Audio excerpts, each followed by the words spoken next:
और शासन या सत्ता संभालते हैं, है ना।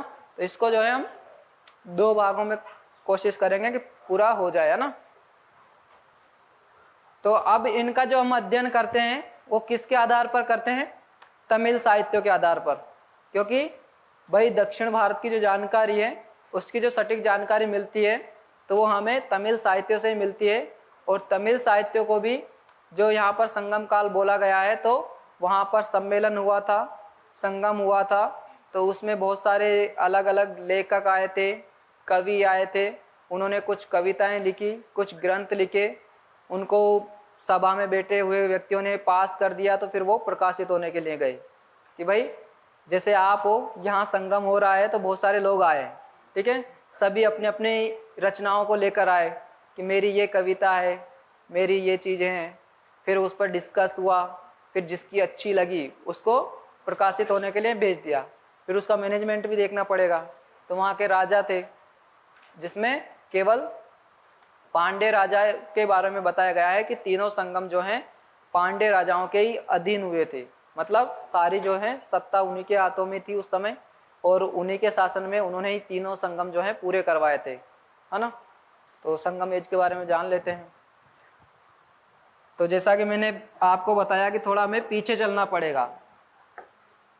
पीछे का मतलब यहाँ पर है आपको महापाषाण युग में चलना पड़ेगा।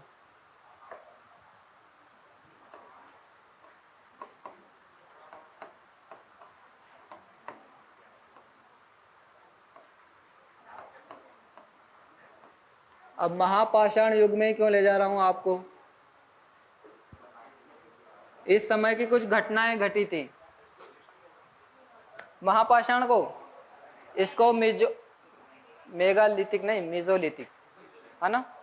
जो मीजोलिथिक है उस समय की घटना को याद करो। अब जब मैंने आपको मानव का क्रमिक विकास पढ़ाया था,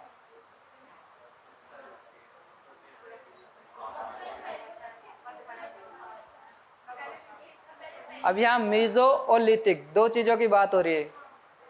मीजो यानी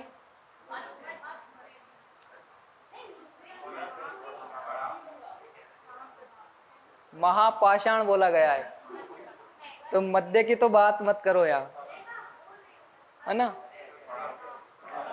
बड़ा है ना, पाषाण यानी पत्थर।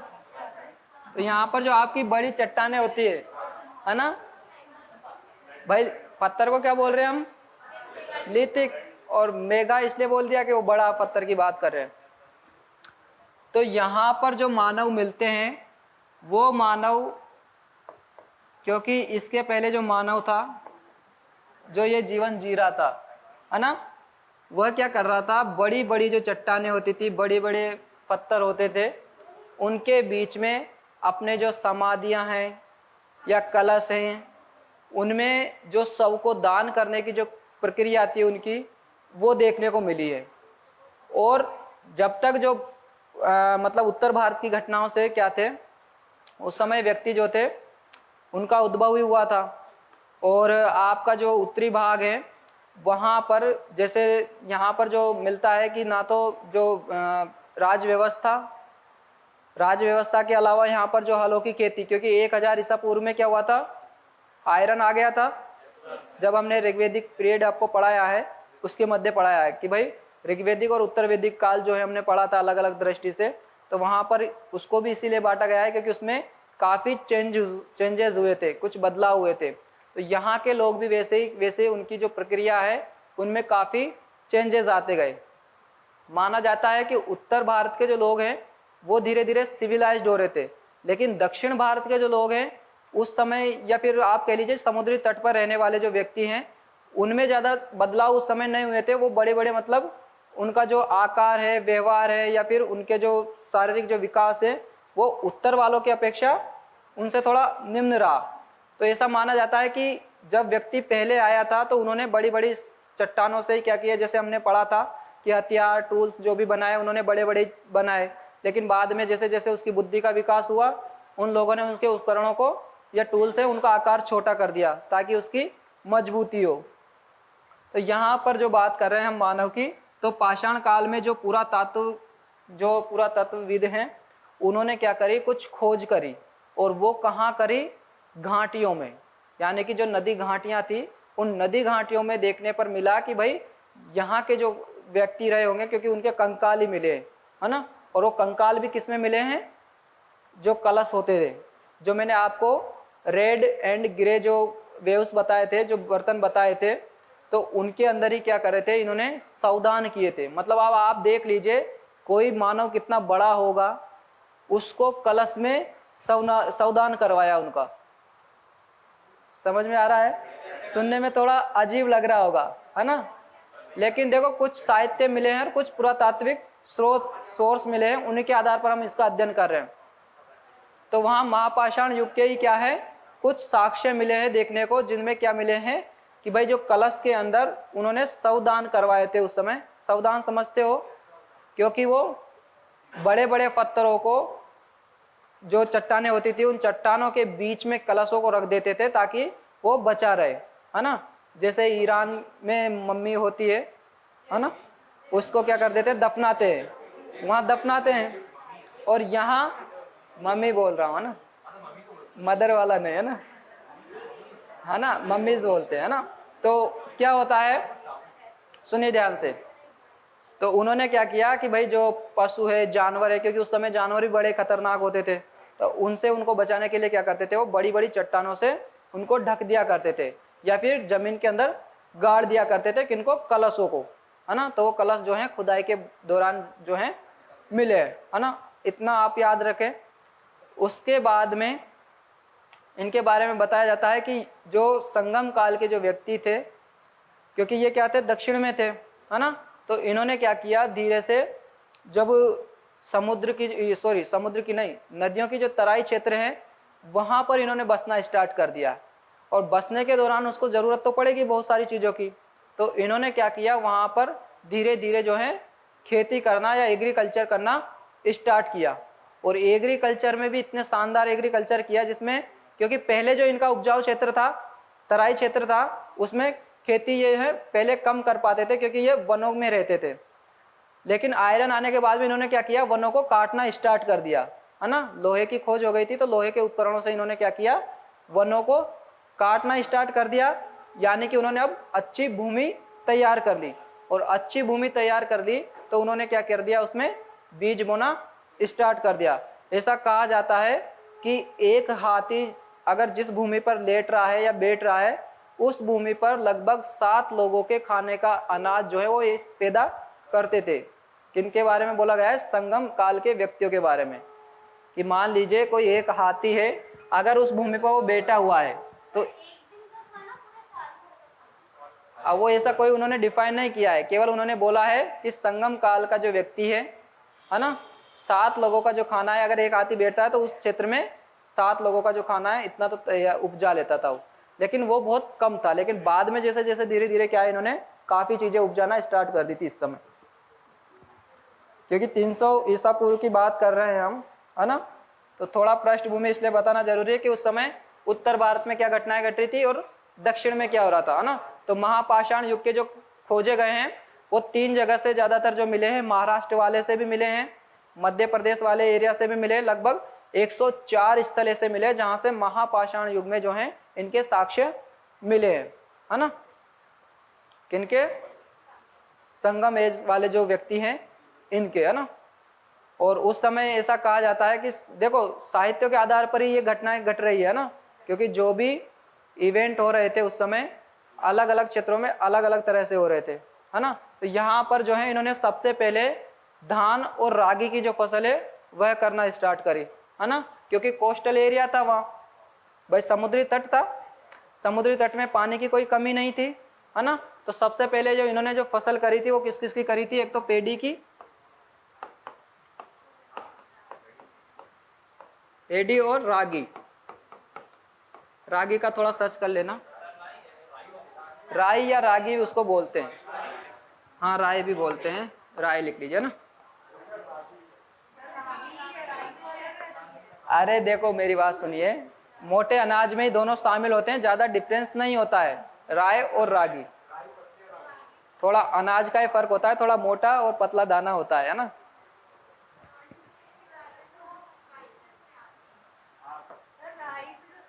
देखो मेरी बात सुनिए, यहाँ पर जो, 1 मिनट सुनिए ध्यान से, है ना, आपस में बातें नहीं। यहाँ पर जो फसल है वो धीरे धीरे क्या है, इन्होंने जो फसल करना स्टार्ट किया था, शुरू में केवल धान की करी थी, लेकिन बाद में अनेक फसलें इन्होंने उपजाई, जिसमें हल्दी भी इन्होंने करी थी, अदरक भी ये उपजाना सीख गए थे। इसके अलावा कॉटन जो कपास है उसकी भी ये फसल करने लग गए थे, है ना। आपको ऐसे याद नहीं रहेगी, लिखते चलिए साथ साथ, है ना।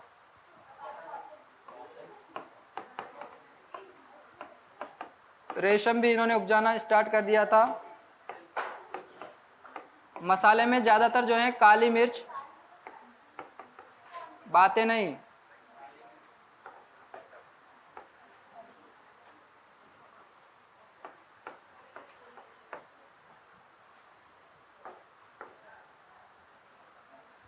अदरक,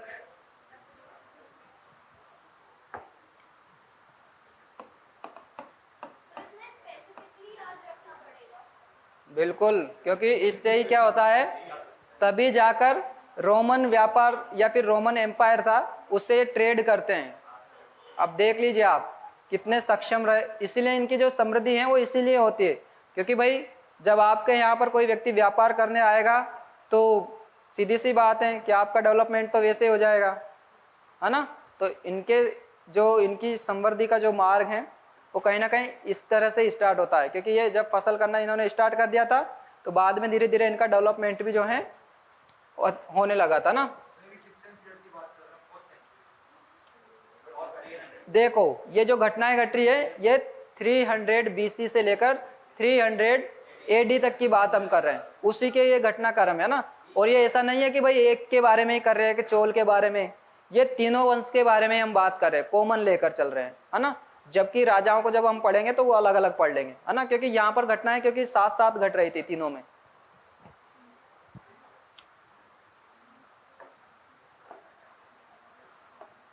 ठीक है, सबसे पहले धान, राई, कपास, रेशम, मसाले, काली मिर्च, है ना।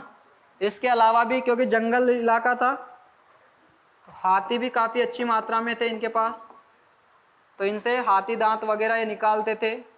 समुद्री एरिया था, कोस्टल एरिया था, तो यहाँ पर जो है मोती, बड़े बड़े कीमती पत्थर,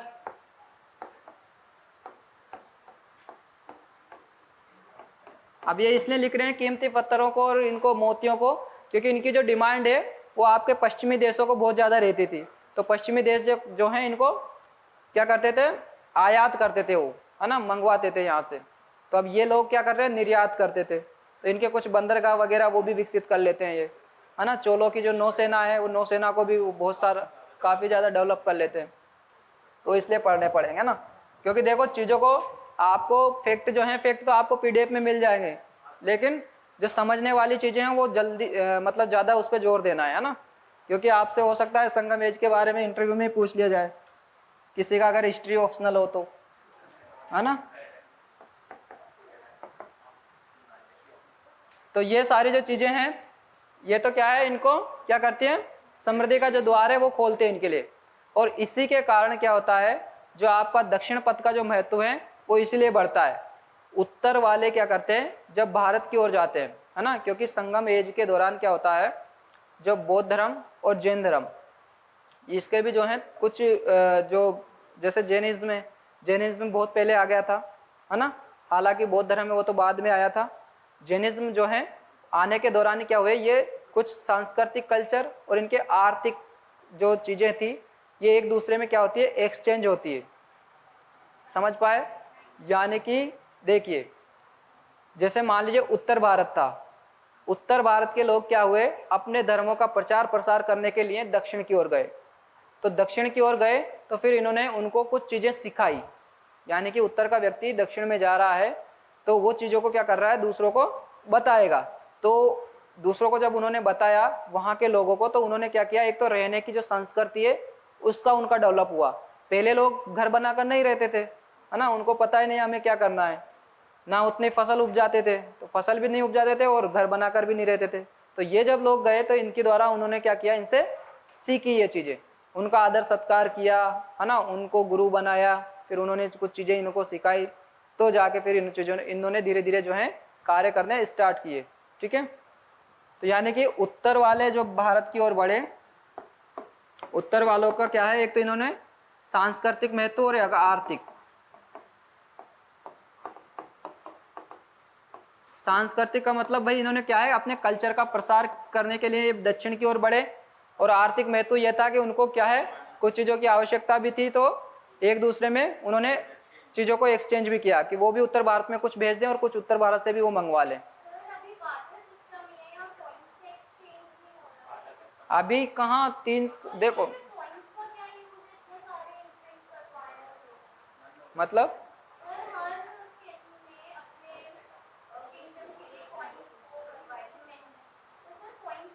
किसकी बात कर रहे हो आप? देखो कॉइन्स की बात कर रहे हो, शांत रहे, उनका क्वेश्चन ठीक है अच्छे से, हाँ सुनो ध्यान से, हाँ पूछिए।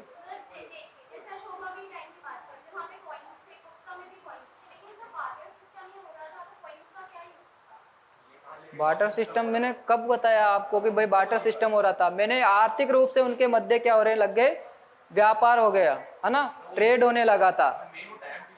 और ये आर्थिक रूप का बोल रहे हो ना आप, है ना, आर्थिक रूप का ये महत्व नहीं है कि भाई आपका बार्टर सिस्टम ही चलता हो, व्यापार किसी भी तरह से हो सकता है। हाँ क्योंकि इसका जो हमें उल्लेख भी मिलता है ना, क्योंकि आपके जो आप बात कर रहे हो तो मैं थोड़ा उसको आपको अच्छे से समझ में आ जाएगा, क्योंकि अशोक के समय इन्होंने अभिलेख खुदवाए थे, अभिलेख खुदवाए थे ना अशोक ने। अब इनके जो अभिलेख हैं इनमें इन तीनों का वर्णन मिलता है। आपको मैंने सेकंड जो अभिलेख बताया था अशोक का, उसमें तीनों ही राज्यों का मतलब जो प्रशासक थे, इनके शासक थे, उनके बारे में वर्णन मिलता है, चोल चेर पांडे का।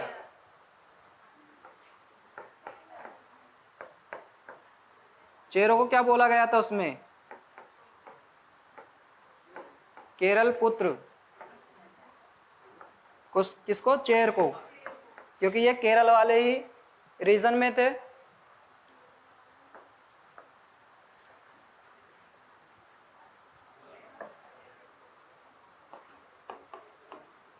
एक और मिलता है सतीय पुत्र।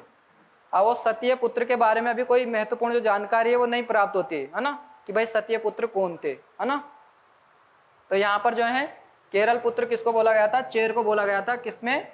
आपका जो अशोक का अभिलेख है या शिलालेख है सेकेंड वाला, जो दूसरा अभिलेख है उसके अंदर, है ना। इसके अलावा और भी कुछ जानकारी मिलती है किसमें? एक तो मेगस्थनीज होता है, वो भी अपने जो इंडिका है उसमें वर्णन करता है संगम साहित्य, संगम एज के बारे में, संगम काल के बारे में।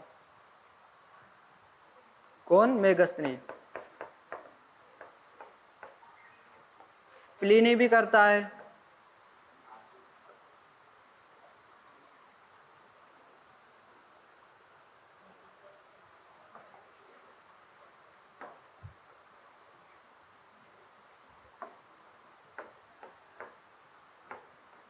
प्लिनी के अलावा इस समय आपका जो है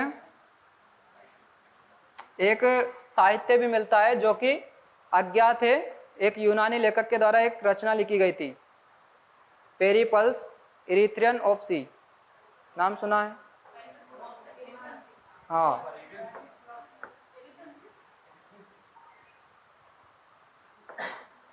पेरिपल्स ऑफ इरिथ्रियन सी, ये यूनानी लेखक की थी, अज्ञात, है ना, अज्ञात यूनानी लेखक की रचना थी। तो इसमें भी क्या है, संगम काल के बारे में जो है हमें इंफॉर्मेशन मिलती है ना।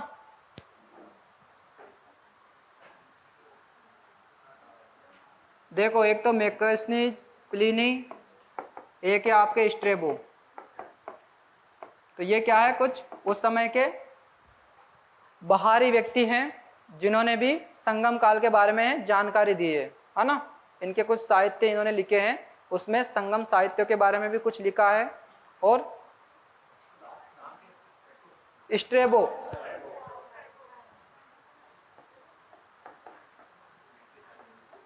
स्ट्रेबो है ना, प्लिनी है, स्ट्रेबो है, मेगास्थनीज है, और एक अज्ञात लेखक थे, उनका नाम पता नहीं मिलता। और ये जो कृति हैं वो भी समुद्र में किसी एक जहाज में मिलती है उस समय, है ना। कौन? अब वो कोई भी हो सकते हैं, उनके बारे में कुछ ज़्यादा नहीं मिलता है ना। तो अज्ञात ही यूनानी मानते हैं उनको, यूनानी लेखक थे अज्ञात, जो कि उन्होंने लिखी थी, है ना। आए होंगे ट्रेड करने भारत की ओर, है ना। तो वो खुद तो मर गए लेकिन उनकी रचना रह गई, है ना। तो इनका सामाजिक जीवन कैसा था? इन लोगों का, संगम एज वालों का, मांस मदिरा तो खाएंगे ही, है ना। देखो यहाँ पर जो है आपको कैटेगरी यानी कि जो वर्ण है या समाज में जो वर्ग है, उस वर्ग में क्या होगी, विविधता आपको मिलेगी। क्योंकि यहाँ का जो समाज है, सोसाइटी है, उसमें आपको जो वर्ग हैं, वर्ग विभेद का मतलब अलग अलग जाति के, जिसमें क्योंकि बौद्ध जैन भी नीचे गए थे तो उनके भी कुछ अनुयायी मिलते हैं। इसके अलावा ब्राह्मण भी मिलते हैं, तो ब्राह्मण भी वहाँ मांस मछली का जो सेवन है करते थे, है ना। तो उसमें कोई दोहराई नहीं है। क्यों? हाँ बिल्कुल, अभी भी खाते हैं वहाँ। तो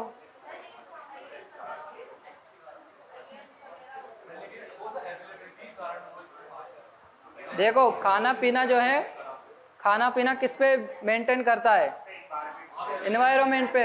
दूसरी बात, मान लीजिए वहाँ अनाज उतना होगा ही नहीं तो वो क्या करेंगे बेचारे, और होगा तो वो बहुत महंगा होगा, तो वो कुछ व्यक्ति है वो उसको मतलब ले ही नहीं पाते थे, है ना, खरीद ही नहीं पा रहे, तो फिर क्या करेंगे।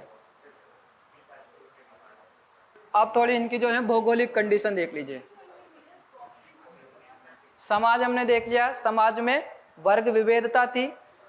इस्टेब्लिश वो राज्य उन्होंने कैसे करे थे वो हमने देख लिया कि भाई दक्षिण उत्तर वाले गए थे तो उत्तर वालों से ही उन्होंने कुछ चीज़ें सीखी, जानी, और उन्होंने सीखने के बाद में स्थापना उनकी करी कि भाई उन्होंने एक तो रहना सीख लिया, राज्य का निर्माण कर लिया, है ना। वर्गों में विविधता उनके देखने को मिलती है क्योंकि वहाँ पर अलग अलग जाति के जो लोग हैं उनके द्वारा ना। अब ये आपका जो है केरल वाला तट है, चेरा, यहाँ आपका चोल है,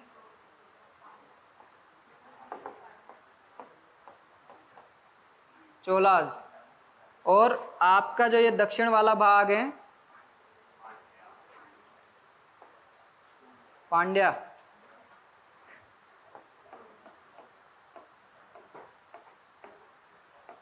ठीक है, ये तीनों ही राज्य उस समय के हैं, है ना। अब इनकी अगर आपको लोकेशन बतानी होगी तो कैसे बताना पड़ेगा, ये आपका उत्तर पश्चिमी एरिया, है ना, उत्तर पश्चिम क्षेत्र है, या आप बोलना चाहो तो वेस्टर्न कोस्ट। ठीक है, वेस्टर्न कोस्ट ठीक है समझने के लिए। और इधर का भी आप देख लीजिए, ये आपका कौन सा हो जाएगा, ईस्टर्न कोस्ट। लेकिन इसके अलग अलग नाम इसलिए होते हैं क्योंकि चोलों को क्या बोला जाता है, चोल मंडलम, क्योंकि तमिल साहित्यों में जो इनका नाम मिलता है वो चोल मंडलम मिलता है, और इसी के कारण इसका जो तट का नाम मिलता है वो कोरोमंडल। ठीक है, दोनों ही लिख लीजिए भाई। इसका जो नाम क्यों पड़ता है, चोलाज को क्या बोला गया है यहाँ पर, चोल मंडल।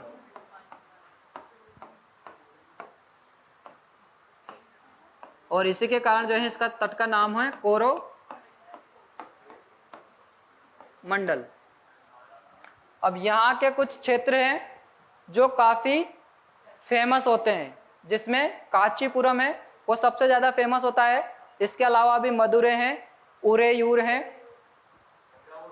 तंजौर हैं, बाद में बनती है। जो क्षेत्र हैं वो इन्हीं के मध्य आता है, इधर वाले इसमें। अभी आप यूं मत सोचे कि भाई हम अलग अलग को पढ़ेंगे तब आपको बताएंगे कि किसकी कौन सी कैपिटल थी, है ना, क्योंकि इनके संघर्ष चलते रहते हैं। और संघर्ष चलने का जो रीजन था वो प्रमुख यही था कि भाई जहां पर खेती होगी तो उन पर क्या होंगे, दूसरे लोग अटैक करेंगे, क्योंकि उनके पास खाने का नहीं है सोर्स। तो जहाँ संसाधन रिसोर्सों की कमी होगी तो वो तो चोरी करेगा या कुछ भी कर लेगा, है ना। तो जो चोल हैं उनको चोर भी नाम दिया गया है ना। और चोरों की जो आर्मी थी वो काफी नेवी काफी पावरफुल थी, है ना। इनको एक और नाम आप दे सकते हो चोरों को चोर, है ना। और इनकी जो नौसेना थी वो काफी विकसित थी। आगे भी पढ़ेंगे हम नौसेना के बारे में कि नौसेना उनकी विकसित होने के कारण क्या थे, है ना। तो अभी यहाँ पर आप देखिए, अब इधर देखो, समझने का प्रयास करना ना। यहाँ आपकी पर्वतमालाएं थी और यहाँ आपका समुद्री तट है। अब इतनी सी भूमि है, अब इस पे खेती कौन करते थे? चेर, ठीक है। और खेती किस किस की करते हैं वो मैं आपको बता चुका हूँ। सबसे पहले तो इन्होंने पेडी की करी, धान उपजाया। बाद में ये कुछ मसालों की भी खेती करने लग गए थे, जिसमें हमने अदरक देख लिया, हल्दी देख ली है, काली मिर्च देख ली है, तो इनको इलायची वगैरह, कपास वगैरह सारी चीजें है ना। अब इसकी जो डिमांड है वो कौन करता है? Roman empire. रोमन एम्पायर क्या करता है? चीजों को मंगवाने की कोशिश करता है कि भाई हमारे यहाँ जो है इन चीजों, ये चीजें नहीं है तो आप हमें भेजिए, ठीक है। अब यहाँ पर पर्वत पहाड़ियां हैं तो इनमें हाथी वगैरह भी अच्छे थे, ठीक है। तो ये हाथी दांत भी इनके पास अच्छे होते हैं। ये हाथी दांत का भी क्या करते हैं? व्यापार करते थे, ठीक है। तो अब ऐसी जो सिचुएशन थी वो किनकी थी? चेरों की। अब ऐसी स्थिति होने के दौरान क्या हुए? दूसरे लोगों के पेट दर्द करने लगे कि कहीं ना कहीं इस वाले क्षेत्र पर हमें अटैक करना चाहिए। चेर शांति प्रिय लोग थे थोड़े, है ना। तो चोल क्या करते हैं, क्योंकि इनके पास में भी काफी अच्छे रिसोर्स जो हैं उस समय होते हैं, क्योंकि इनका जो है बंदरगाह वगैरह ये विकसित हो जाते हैं। इधर के कुछ जो तट हैं उनके आप नाम लिख लीजिए कुछ क्षेत्रों के ना, जिसमें प्रमुख जो हैं मदुरै। वैसे इनका पांडे वाला क्षेत्र है ना, वो अदिति सही बता रही है ना, क्योंकि इसी में पड़ता है। मदुरै है, उरेयूर, और एक आपका है कांचीपुरम, है ना। तो ये उस समय के फेमस शहर हैं। और ये फेमस शहर इसलिए हैं क्योंकि रेशम के लिए कौन सा फेमस था, है ना। इसके अलावा कपास के लिए कौन सा फेमस था, व्यापार के लिए कौन सा शहर फेमस था, है ना। अलग अलग इनकी प्रसिद्धि थी इन शहरों की, इसलिए ये फेमस है ना। शिक्षा के लिए कौन सा फेमस था? हाँ, मसूलीपट्टनम तो ये बाद में ही बनना है ना। उस समय संगम काल में कुछ ऐसा नाम नहीं मिलता मसूलीपट्टनम के बारे में। तो क्या हुआ था भाई, इनके ऊपर जो है चोल क्या करते हैं, फिर अटैक करते हैं। अब चोलों पे अटैक किया तो इन्होंने कहा कि ऐसे तो हम जीत नहीं सकते हैं। तो इन्होंने क्या किया, जो पांडे हैं उनसे संधि कर ली, अपन एक साथ हो जाते हैं, ठीक है। दो शक्तियां हो गई। फिर दो शक्तियां भी क्या करते हैं, चोलों पे आक्रमण करते हैं, लेकिन हार जाती है, जीतती नहीं है, क्योंकि चोलाज इज पावरफुल, है ना। चोल क्या थे, काफी पावरफुल थे। तो पावरफुल होने का जो है इनको फायदा मिलता है, और ये दोनों ही शक्तियां क्या हो जाती है, डिफीट हो जाती है, हार जाती है। तो इसलिए जो है इनका जो आगे से जो है अपने जो कहीं ना कहीं इन चीजों को ये बचा नहीं पाते हैं। तो इनके जो राजा होते हैं, है ना, क्योंकि यहाँ पर जो है चोलाज में दो राजा प्रमुख थे, एक तो एलार,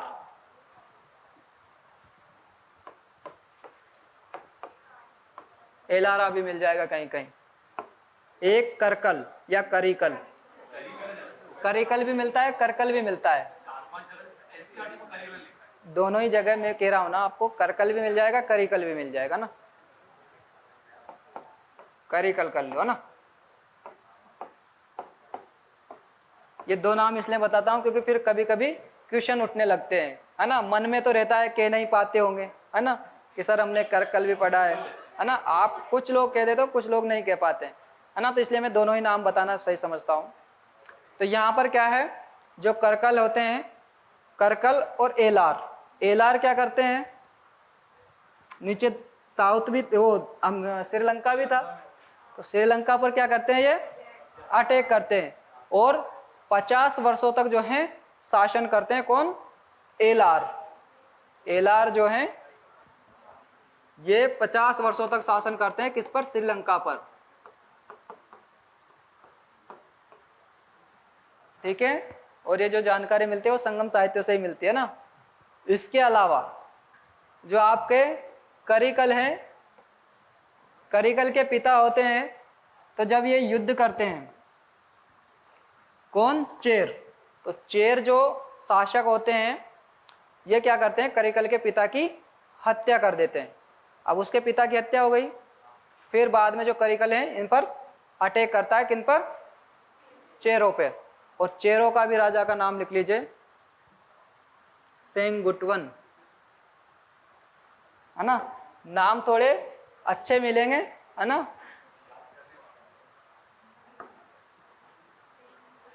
सेनगुटवन।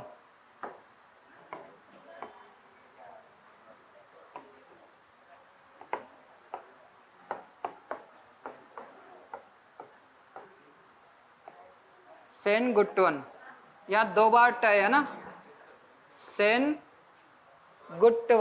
है ना। तो सेनगुटवन क्या करते हैं? ये शासक होते हैं, ये करिकल के पिता को हत्या कर देते हैं। तब चेर शासक क्या करते, वो चोल शासक क्या करता है? करिकल इन पर अटैक करता है, किस पर? सेनगुट्टन पर। और सेनगुट्टन क्या करता है? इसमें इसकी जो कहीं ना कहीं जो पीठ होती है वो आघात उसको हो जाता है। तो ये क्या करता है? शर्मिंदगी की वजह से ही खुद अपने आप को मार लेता है। कौन? सेनगुट्टन, है ना। तो ये इनके बारे में मिलता है। स्टोरी समझ में तो आ रही है ना? हवा तो नहीं हो रहा है, ऊपर से नहीं निकल रही है ना, है ना। निकले तो बता देना। चोल राजा था ये, दोनों ही चोल थे। एक तो एलार भी चोल ही था और ये करिकल भी चोल ही था, है ना। हाँ, अब यहाँ पर आकर इनकी स्टोरी जो है स्टॉप हो जाती है। किनकी? चोला की, चेर की। चेर जो है वो 3री शताब्दी में ही खत्म, चोल जो है वो 34 शताब्दी तक चलते हैं। इनके बाद में जो है इनका जो इतिहास है वो बिल्कुल आंशिक रूप से मिलता है। इनकी गतिविधियां हैं वो इतनी पावरफुल नहीं रहती। क्यों? क्योंकि इनकी स्थिति क्यों बिगड़ती है चोलों की? भाई एक तो ये क्या है, चेरों से लड़ रहे हैं, चेरों से लड़ रहे थे ना। इसके अलावा ऊपर कौन थे? अरे पल्लव पढ़ाए थे ना, है ना। ऊपर जो है पल्लव थे, तो पल्लवों के भी अब आक्रमण इन पे होना स्टार्ट हो गए थे। तो देखो इन्होंने तो किसका नाश किया? चेरों का। और पल्लवों ने क्या कर दिया? फिर इनको दबा कर रख दिया। तो अब ये क्या हो गए? शांत हो गए थे। कुछ समय तक इन्होंने अपनी गतिविधियां जो है वो ये सक्रिय नहीं रहे, और सक्रिय नहीं होने के कारण ही बाद में जो है इनका उदय होता है 9वीं शताब्दी में। पांडे क्यों बचेंगे? जब इन्होंने इन पर आक्रमण किया और दोनों ने मिलकर आक्रमण किया तो फिर इनको भी ऊपर से जो है दबाव मिला, है ना। इनके मध्य भी क्या है? संघर्ष होते रहे, है ना। तीनों ही जो है ये सक्रिय नहीं रहते हैं, तीनों ही क्या है? राजवंश स्थिरता इनमें हो जाती है। 9वीं शताब्दी तक कोई भी अपने आप को कुछ नहीं करता।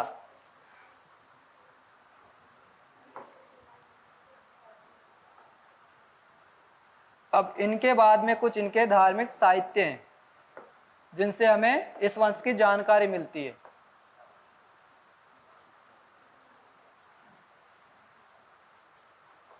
इसके पहले आप इनको जो 3 संगम हुए हैं उनके बारे में समझ लीजिए।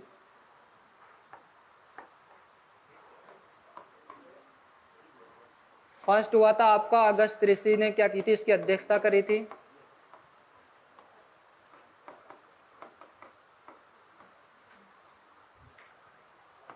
और इसमें शासक जो थे पांडे ही थे, इनमें संरक्षण दिया था। और ये कहाँ हुआ था? मदुरै में।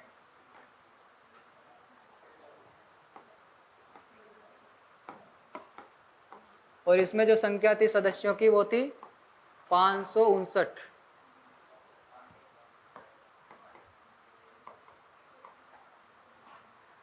ठीक है, यह सदस्यों की संख्या है, ये जगह है, स्थान पांडवों ने करवाया था। और अगस्त्य ऋषि इसकी क्या करते हैं? अध्यक्षता करते हैं। ठीक है, अभी मैं समझाऊंगा मीनिंग ऑफ संगम जो है आपको, अभी मैंने नहीं बताया, इसके बाद बताऊंगा ना। आ रहे हैं अभी। सेकंड जो हुआ था, ऐसा मानते हैं कि जो संगम है वो काफी लंबे समय तक चलते हैं, है ना। तो कहीं कहीं जो बुक है उसमें मिलता है कि भाई जो अगस्त्य ऋषि हैं वो शुरू में स्थापना तो मतलब अध्यक्षता वही करते हैं, लेकिन इनके बाद इनकी मृत्यु हो जाती है तो इनके बाद में इनके शिष्य होते हैं। बहुत अच्छा नाम होता है।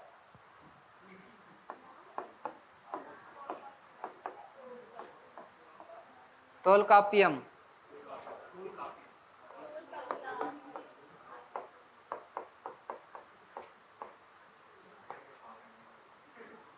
ग्रंथ भी लिखते हैं ये, तोलकाप्पियार, है ना। सारे तमिल की बात कर रहे हैं हम, है ना। तमिल हम देखो, इसको संगम काल को तमिल हम भी नाम दिया गया है ना, क्योंकि ये यहाँ पर जो सारी जैसे तमिलनाडु है ना, तो तमिलनाडु वाला इलाका है, केरल वाला है, और कुछ आंध्र प्रदेश वाला हिस्सा भी इसमें थोड़ा बहुत ही शामिल होता है, ज़्यादा नहीं होता है। तो यहाँ पर जो है इनको पूरे को मिलाकर क्या बोला गया है, तमिल हम नाम दिया गया है इसको, है ना। संगम जो हुआ था उस जगह को तोलकप्पियार, तोलकप्पियार करना है।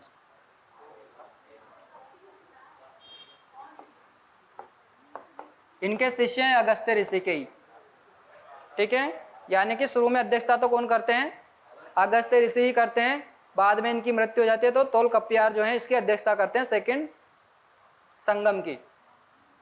पांड्य शासक थे, और ये होता है कपाटपुरम। कपाटपुरम जगह है, और इसमें जो सदस्य लोग होते हैं वो 59 होते हैं, ठीक है। इसके अलावा जो थर्ड संगम होता है उसकी जो अध्यक्षता नक्कीरर करते हैं। नक्कीरर, नक्कीर लिखिए, है ना, नक्कीर।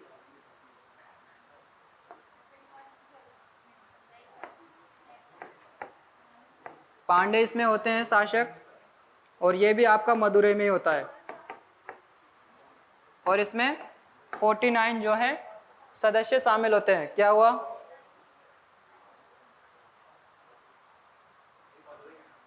क्या बता रहे हो अदिति?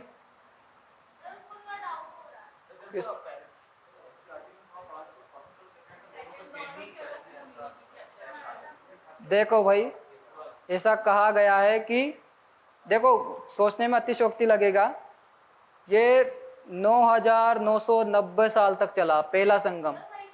अब 9,990 साल व्यक्ति जिंदा रहे या ना रहे, है ना, इसका तो मुझे भी नहीं मिला। लेकिन मैंने ये पढ़ा है कि अध्यक्षता की जो शुरुआत करते हैं वो अगस्त्य ऋषि ही करते हैं, लेकिन उनकी मृत्यु हो जाती है तो उसके बाद में तोलकप्पियर आते हैं। कर लेना आप, कोई इशू नहीं है ना, है ना। बाकी जो है शुरू में तो कौन होते हैं, अगस्त्य ऋषि होते हैं, है ना। काफी लंबा तो चलता है, लेकिन उस समय के जो व्यक्ति है, ऋषि मुनि है, वो साधना करने वाले थे, हो सकता है जी गए हो, है ना, 10-10 बार। हाँ,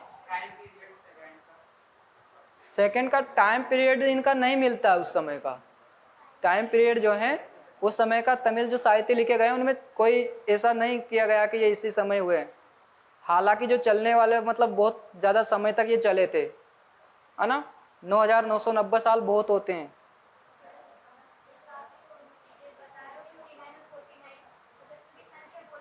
शासक, शासक, मुझे ये सदस्यों की संख्या मिली है कि इसमें इतने सारे जो सदस्य जो राजा थे ना, उन राजाओं ने मतलब हेल्प करी थी इनकी। जो शासक थे उन राजाओं ने मतलब हेल्प करी थी। पांड्य शासकों का इसमें जिक्र किया गया है ना। जो तमिल साहित्य है उनके अनुसार ही जानकारी है ना। आप राम शरण शर्मा उठाकर भली से देख सकते हैं, कोई इशू नहीं है मुझे ना। हाँ हाँ, अगस्त ऋषि भी है। देखो, अगस्त ऋषि है, लेकिन अध्यक्षता शुरुआत वो करते हैं। इसलिए मैंने जो है आपको इसीलिए तो बताया कि भाई आपको सेकंड नाम है वो भी याद रहे, है ना। आप इसमें लिख सकते हो आगे, अगर लिखना चाहो कि भाई अगस्त ऋषि क्या करते हैं, इनकी शुरुआत करते हैं, लेकिन बाद में जो है यही इसकी अध्यक्षता करते हैं, है ना। दोनों ही लिखते हैं, है ना। इसीलिए मैंने ये अगस्त्य ऋषि को ही ऐसा कर दिया कि भाई अगस्त्य ऋषि तो क्या करते हैं, इसकी शुरू में अध्यक्षता रखते हैं, लेकिन बाद में जो है यही क्या करते हैं, उसकी देखते हैं, है ना, अध्यक्षता बाद में यही करते हैं। तीसरा समझ में आया नक्कीरर के बारे में, ठीक है। तो अब क्या है, जो तोलकाप्पियार हैं, क्योंकि पहले में जितने भी ग्रंथ लिखे गए हैं उनमें से एक भी हमें मिला नहीं है। जो फर्स्ट संगम हुआ था, उस फर्स्ट संगम में जितने भी ग्रंथ या कविता या जो भी साहित्य लिखे गए हैं उनका हमें कहीं ना कहीं उल्लेख नहीं मिलता, वो मिले भी नहीं है कि कैसे ग्रंथ थे। बाद में जो सेकंड वाला जो था तोलकाप्पियार वाला, इनका जो है ग्रंथ हमें मिलता है। इसके अलावा नक्कीरर हैं, नक्कीरर ने भी लिखा था तो इनका भी हमें ग्रंथ मिलता है ना।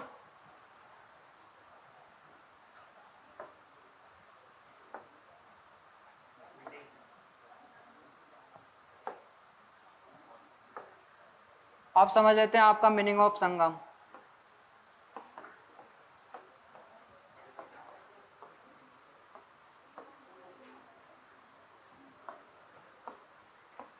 तीन होते हैं इसके अर्थ। एक तो आपके जो बोल सकते हो कि भाई जो तमिल कवि थे उनका संघ था, यूनियन ऑफ तमिल पोइट।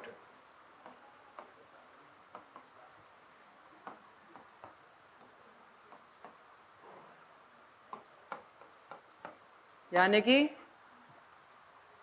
जो आपके तमिल कवि हैं उनका संघ, है ना, तमिल कवियों का संघ। सेकंड है काउंसिल, काउंसिल यानी परिषद। तीसरा है गोष्ठी। तीन ये अर्थ आपको मिलेंगे किसके, संगम के, ना। संगम नदियों का भी होता है, लेकिन यहाँ नदियों के संगम की हम बात नहीं कर रहे हैं ना, कि भाई जो दो नदियां हैं वो आकर कहीं मिल गई तो वो भी क्या है, नदियों का संगम होता है। लेकिन हम यहाँ पर गोष्ठी का मैटर्स मिलता है शायद, आप एक बार खुद से देख लेना, है ना। संगोष्ठी या गोष्ठी एक ही है, हाँ वही होते हैं, है ना। सम्मेलन जहाँ इकट्ठे होते हो, सीधी बात ये है ना, मीटिंग टाइप। इनमें जो फेमस साहित्य हैं इनका,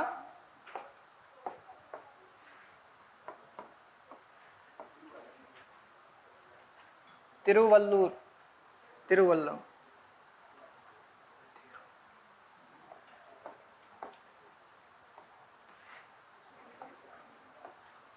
इनके रचयिता थे तिरुवल्लुवर, है ना। इनका जो साहित्य था वो तिरुकुरल था, तिरुकुरल या कुरल भी इसको बोलते हैं ना। देखो लिखने वाले कौन थे, तिरुवल्लुवर थे, तिरुकुरल है बुक का नाम, ये उल्टा सीधा मत करो। देखो तिरुवल्लुवर जो थे ये राइटर है, और इन्होंने तिरुकुरल जो है बुक लिखी है, ठीक है। इसको कुरल भी बोला गया है ना। हाँ, तमिल बाइबिल जो है इसको बोलते हैं, बिल्कुल। अब इसमें मिलता क्या क्या है, प्रेम से संबंधित बातें जो है इसमें मिलती है।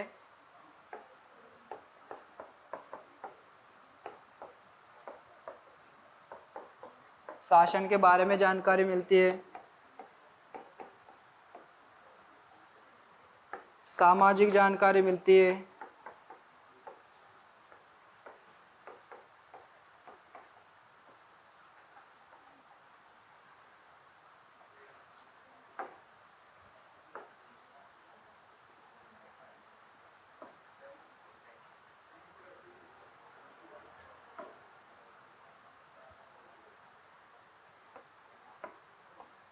वहाँ की आर्थिक स्थिति के बारे में पता लगता है। तो बहुत सारे जो है जानकारी जो है तिरुवल्लुवर से मिलती है, तिरुकुरल, है ना, जिनके द्वारा लिखी, मतलब तिरुकुरल तो क्या है, ग्रंथ है, और तिरुवल्लुवर के द्वारा लिखा गया था ना। अब देखिए इसमें जो जानकारी मिलती है, प्रेम के बारे में जो संबंधित जो जानकारियां हैं उसको भी क्या किया गया है, एक अलग से नाम दिया गया है, अगम। आगम, आगम तमिल, तमिल लैंग्वेज में बोला गया है, समझते नहीं हो। तमिल भाषा में जो है इनको जो है अलग अलग से नाम दिया गया है ना, जो तमिल से संबंधित साहित्य उसके अनुसार है। और बाकी जो शासन का है ना, ये आपको पीडीएफ में मिल जाएंगे, है ना, कोई इशू नहीं है ना। बाकी जो है थोड़ा समझ लोगे तो थोड़ा ज़्यादा ध्यान रहेगा ऐसे, है ना, क्योंकि अभी चाहता तो मैं पीडीएफ से बता देता, लेकिन वही है फिर वो दिमाग में कुछ नहीं बचता, है ना, क्योंकि यहाँ देखते हो पता नहीं जाकर पढ़ते भी होंगे या नहीं पढ़ते होंगे। अच्छी बात है ना, अच्छी बात है, पढ़ते हैं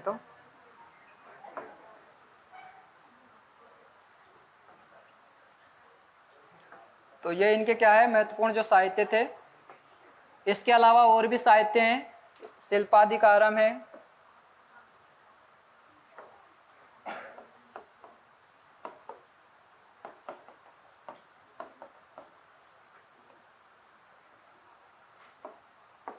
मणिमेखले है, हाँ ये ग्रंथों के नाम है ना, साहित्यों के नाम है। जो शिल्पाधिकारम है, इस शिल्पाधिकारम में एक वाक्य मिलता है कि कोवन नाम का एक व्यापारी था, है ना, कोवन नाम का एक क्या है व्यापारी है, जो कि अपनी जो पत्नी होती है मांडवी, इसकी वजह एक वेश्या होती है, उससे क्या करता है प्रेम करता है। मतलब मांडवी को क्या है वो उतना आदर सम्मान नहीं देता है, उसकी जगह जो है एक महिला होती है, तो उससे क्या करता है वो प्रेम करता है ना, तो उसके बारे में जो है अलग से मिलता है ना। इसी के बाद में जो शिल्पाधिकारम है उसी के बाद में लिखी गई थी मणिमेखले। ऐसा कहा जाता है कि मणिमेखले क्या थी, उनकी एक पुत्री थी, किनकी, जो कोवन और ये जो महिला थी इनकी, है ना, कोवन और महिला से, इस महिला से क्या होती है इनको एक पुत्री प्राप्त होती है, डॉटर। तो आगे की जो जानकारी जो है या फिर आगे का जो प्रसंग है वो मणिमेखले में मिलता है। समझ पाए? किसकी स्टोरी थी दोनों में, कोवन की और इस वेश्य महिला की, है ना।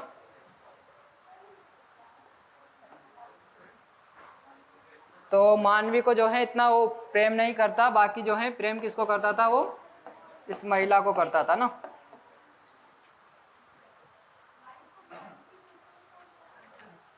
एक और है इनका जो ग्रंथ है जीवक चिंतामणि,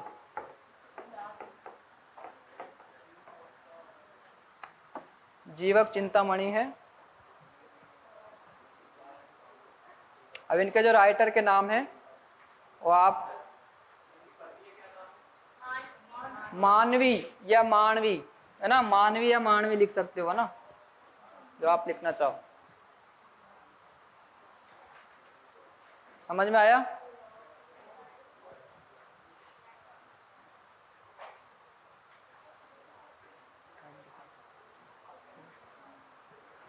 ठीक है, बाकी जो है राजाओं को आप खुद से पढ़कर आए, है ना, कौन कौन से इसमें राजा थे खुद से पढ़ना है ना, इसको मैं अब नहीं पढ़ाऊंगा।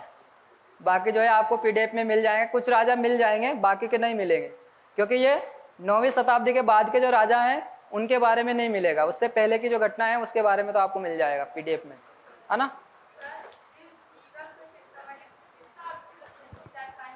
अब इसका जो अभी ध्यान नहीं आ रहा है, इसका बाद में बताऊंगा। यहाँ तक अगर किसी को कुछ पूछ